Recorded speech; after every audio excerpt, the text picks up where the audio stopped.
This was not carved by a river. It was not shaped by wind or rain.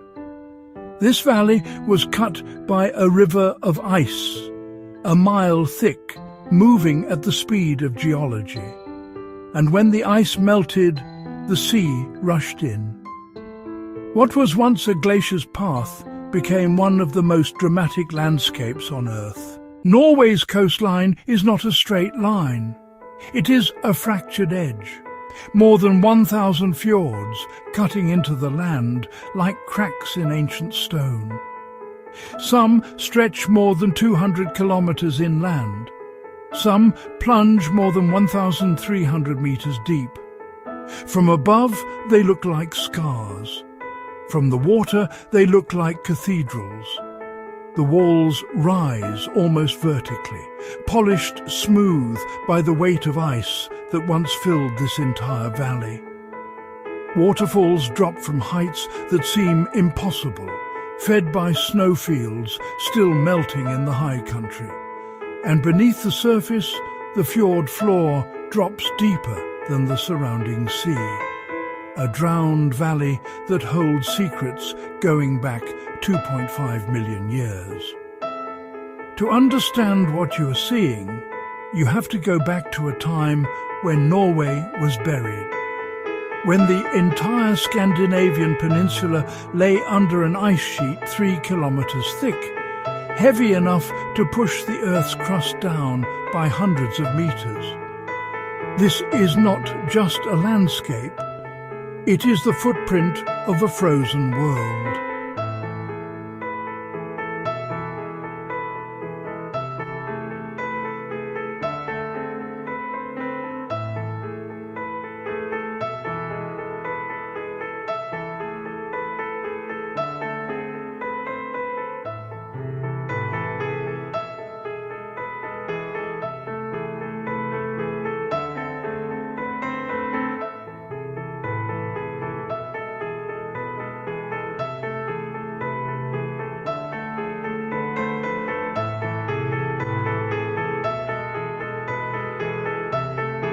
A glacier is not still.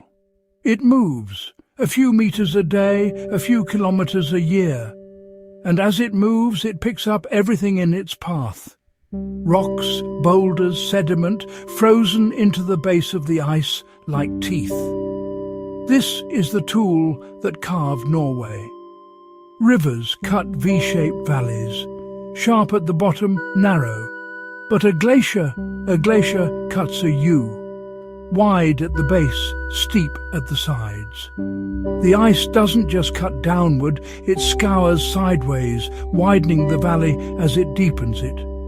Every fjord you see follows this same geometry. It is the signature of ice. Look at the tributary valleys where they meet the main fjord. Many of them end in mid-air, hanging valleys, geologists call them. Waterfalls that seem to begin from nowhere. This is because the main glacier was thicker, heavier, and cut deeper than its tributaries. When the ice melted, the smaller valleys were left stranded hundreds of meters above the fjord floor. Then came the melt.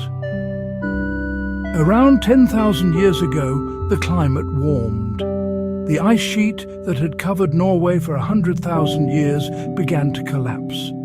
Trillions of tons of ice turned to water, and as the glacier retreated, the sea poured into the empty valley. What had been a path of ice became an inlet of the North Atlantic.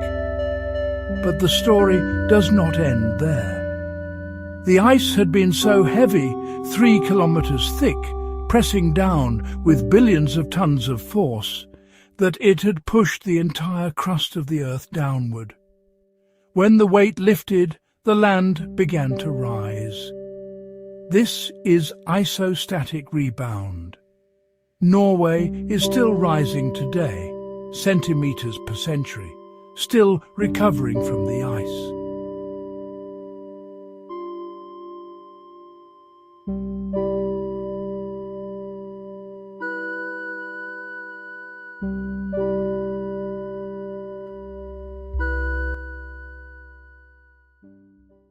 What you see today is the aftermath of violence, dressed as peace.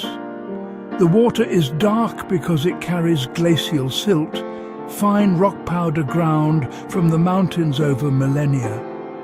The cliffs are sheer because the ice scraped away anything loose, leaving only the hardest stone. The scale feels impossible because it was made by a force that operated on geological time, slow, relentless and indifferent.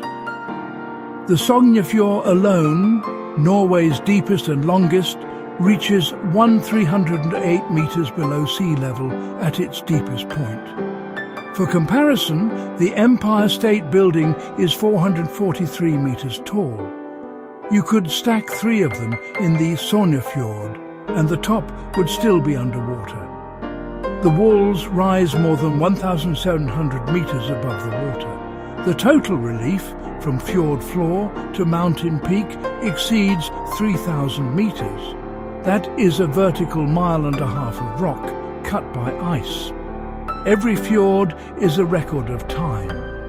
The striations in the rock, those parallel scratches you can still see on the polished surfaces, are the tracks of boulders dragged across the bedrock. Each scratch is a moment frozen, a single stone embedded in ice, scraping past this exact spot 12,000 years ago. The glacier is gone, but its handwriting remains.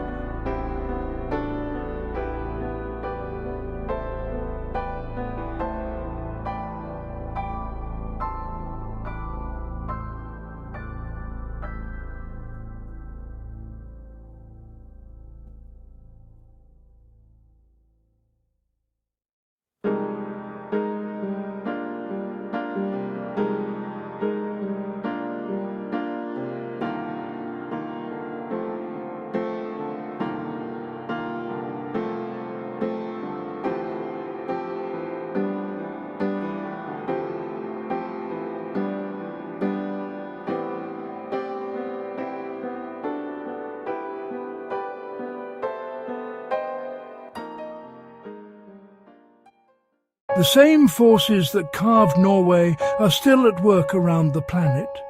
Glaciers in Alaska, ice sheets in Greenland. The same physics, ice, pressure, time, continues to shape coastlines that will become the fjords of the future. Thousands of years from now, places we recognize will be unrecognizable, and the sea will rush into valleys that do not yet exist. Norway's fjords are not just beautiful. They are a window into the engine of the planet. A place where you can stand on the deck of a boat, look up at cliffs that were carved before human beings existed, and understand, in a way that no textbook can teach, that the earth is alive. It moves, it breathes, and sometimes it leaves scars so large they become the most beautiful places on the planet. For more extreme nature documentaries, Nazare, the Atlantic, the forces that shape our world, subscribe to Bunafit. Watch the full Nazare Canyon documentary linked below.